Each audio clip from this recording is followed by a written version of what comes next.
के business partner है my dear friends, इस बात को समझिए। हम लोगों ने बिगिनिंग से जब ऑनपेसिव खड़ी हो रही थी उससे अभी तक हम लोग बने हुए हैं। तो आप ऐसे कैसे बोलते हैं कुछ दे दो मालिक, गरीब का भला हो जाए, ऐसा क्यों सोचते हो मेरे भाई? आप सभी बिजनेस पार्टनर हो यहाँ पर। एस ने बोला था पिछले वेबिनार में कि मेरा जो लाइफ स्टाइल है वो हर एक फाउंडर का लाइफ स्टाइल होने वाला है, मेरा जो लाइफ स्टाइल है। तो क्या एस मुफारा के लाइफ स्टाइल जैसा आपको लाइफ स्टाइल नजर आता है? अगर वैसा नजर आता है तो फिर ये दा बाबू वो करना बंद कर दिए, कुछ तो दे दो मालिक, ये कहना बंद कीजिए आप लोग। आप इतने बड़े ऑनपेसिव के फाउंडर हैं, इतनी बड़ी पावर, इतनी बड़ी शक्ति आपके पास में है। ईश्वर आपसे क्या करवाना चाह रहा है आपको पता नहीं है माय डियर फ्रेंड्स, मालूम नहीं है आपके पास कितनी असीम शक्ति है।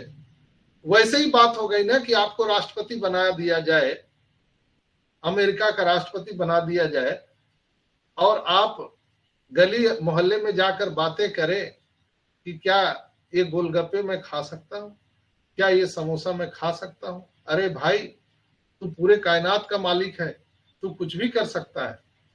इसलिए कृपया आज के बाद ये मत बात कीजिए कि 5,000 10,000 आ सकता है। क्या आपको जो आने वाले हैं ना दोस्तों, उसकी आप फिगर आपको पता नहीं है, लेकिन मैं आपको वो एग्जाम्पल के माध्यम से बताते रहता हूं क्या फिगर होने वाला है।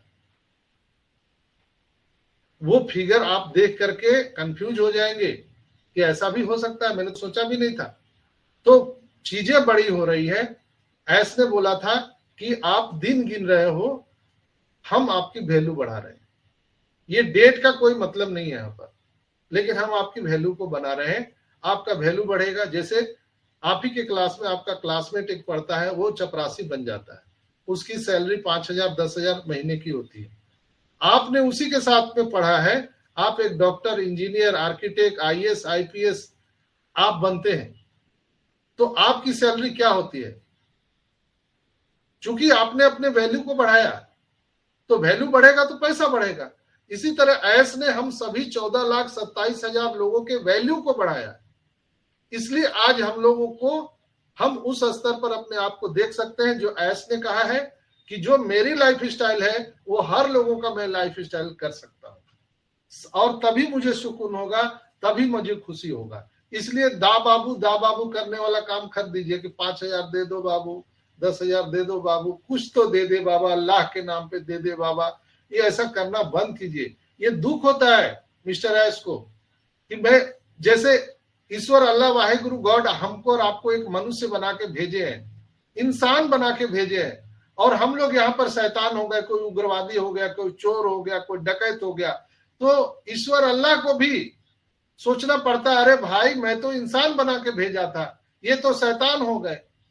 तो कमोबेश मिस्टर एस को ऐसा ही दिल में लगता है, दुख होता है, उन्हें तकलीफ होती है, पीड़ा होती है मिस्टर एस को कि मैं इतनी बड़ी लोगों को वैल्यू दे रहा हूं और लोग ऐसी बातें करते हैं, अल्लाह के नाम पर कुछ दे दे बाबा।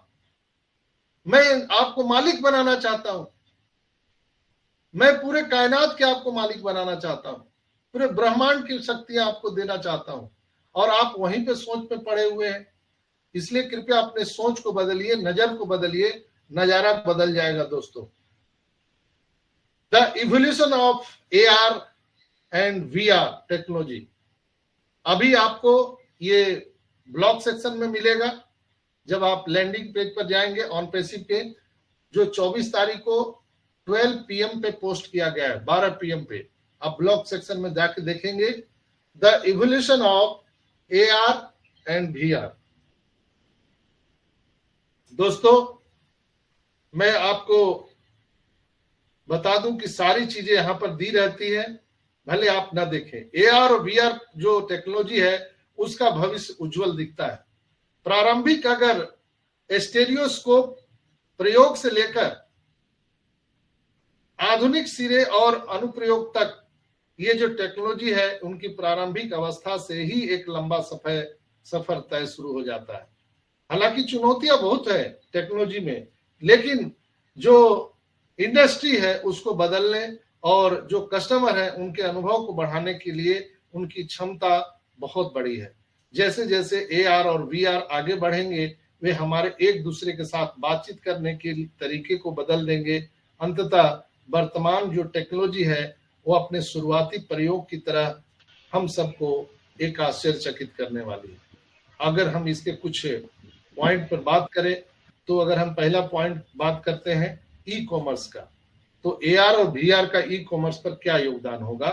AR ग्राहकों को स्मार्टफोन का उपयोग करके कपड़े, सहायक उपकरण, मेकअप जैसे प्रोडक्ट को आजमाने की अनुमति देता है। उदाहरण एग्जांपल के लिए सेफोरा या बारबी पार्कर के जो यूजर देख सकते हैं कि सीधे उन पर लागू होने वाला सबसे अच्छा यह क्या उनको दिखता है, यानी वर्चुअल के माध्यम से भी देख सकते हैं।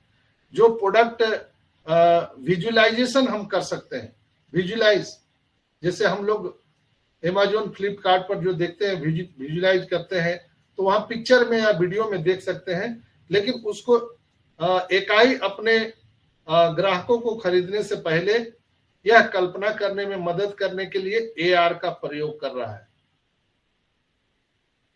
यानी आप वर्चुअल दुनिया में जाकर के आप सारे प्रोडक्ट को देख सकते हो, ट्राई कर सकते हो, पहन सकते हो, महसूस कर सकते हो और आप उस आइटम को पहन सकते हो, देख सकते हो, इस्तेमाल कर सकते हो, जिससे आपको खरीदने के निर्णय में आत्मविश्वास पैदा होगा। आज तक के ई कॉमर्स की दुनिया में प्लेटफॉर्म पर ये एक बहुत बड़ा रिवॉल्यूशन होने जा रहा है जो ऑन पैसिव लेकर के आ रही है AR एंड VR। दोस्तों, आपको और ग्राहक को अपनी पसंद चुनने से पहले फर्नीचर के डिजिटल ओवरवेल देख सकते हैं, यानी वर्चुअल भी आप देख सकते हैं, छू सकते हैं, महसूस कर सकते हैं। अगर हम एजुकेशन और ट्रेनिंग का इंटरेक्टिव लर्निंग अगर हम देखें तो ये संवर्धित वास्तविकता शिक्षा को और अधिक आकर्षित बनाता है। शैक्षिक जो हमारे सामग्री है उसको वास्तविक जीवन में पाई जाने वाली वस्तुओं पर आरोपित करना, जैसे कि गूगल लेंस जैसे एप्स के माध्यम से पाई जाने वाली वस्तुएं जो वस्तुओं को पहचान कर बेहतर अंतर्दृष्टि प्रदान कर सकती है, सीखने के अनुभव को बढ़ाती है, कौशल विकास को बढ़ाती है, जोखिम बिना लिए वास्तविक जीवन परिदृश्यों को आभासी दुनिया में प्रक्रियाओं का अनुसरण करने के लिए ये प्रशिक्षण देती है और उसमें AR एक अमूल्य संपत्ति हो सकती है। उदाहरण के लिए मेडिकल छात्र जो है वो वास्तविक ऑपरेशन को जोखिम के बिना पुतलों पर AR ओवरऑल का प्रयोग करके सर्जिकल प्रक्रियाओं का अभ्यास करते हैं। लेकिन AR के माध्यम से, चूंकि मैं भी मेडिकल का छात्र हूं तो मुझे पता है कि जब आपको सर्जिकल के लिए दिया जाता है तो हम लोगों को क्या किया जाता है, पुतलों पर यानी डमी, कोई शरीर तो आपको काटने के लिए सीखने के लिए नहीं देगा ना, कि देगा? आपको अगर कहेगा कि महेश भाई आप अपना बॉडी दीजिए उसमें हम सीखेंगे, तो देंगे क्या बॉडी? नहीं देंगे। तो हम पुतला पर सीखते हैं। अगर आप सही में अगर अपने बॉडी को, जो हमारा सर्जिकल यानी जो हमारा डॉक्टर जो पढ़ाई कर रहा है, जो स्टूडेंट पढ़ाई कर रहा है, अगर वास्तविक बॉडी पर ऑपरेशन करने के लिए मिले तो कैसा लगेगा? वो डॉक्टर कैसा बनेगा? जो गुड्डे गुड़िया पर यानी पुतले पर जो एक्सपेरिमेंट करता है और उसको सही बॉडी